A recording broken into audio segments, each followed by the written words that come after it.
apply Althusser's concepts, interpellation, repressive state apparatus, and ideological state apparatuses to Germany's or any other country's handling of the coronavirus pandemic. Well, throughout the pandemic, there were frequent attempts by the state and actors aligned with the state to interpellate the citizens and to turn them into subjects that take the pandemic seriously. Early on in the pandemic, we had Angela Merkel's TV address to the nation where she basically said, it's serious, so please take it seriously.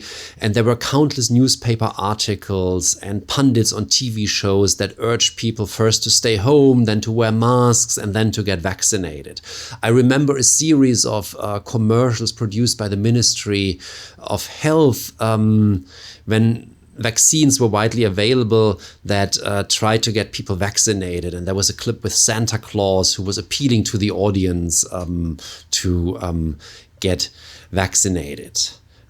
So generally speaking, I think what we can say is that throughout the pandemic in Germany, and that of course has to do with the fact that Germany is a democratic country, the ideological state apparatus was far more important than the repressive one. It was far more important to basically convince people that the measures and restrictions were in their interest than to actually force them to abide by these rules.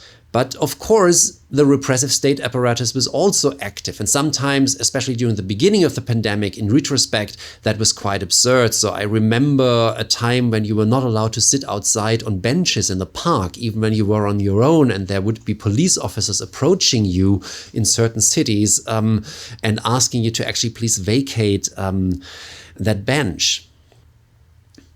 However, I think the images that we all have in mind and that we mostly associate with the repressive state apparatus being active during the pandemic happened at Querdenken protests. But ironically enough, it usually wasn't police forces used against Querdenken members who were violating all kinds of rules like keeping a distance or wearing masks, but it was very often directed against those demonstrating against the Querdenken protests who were blocking the roads that they had been given the permission to march on and who were carried away by the police then, for example.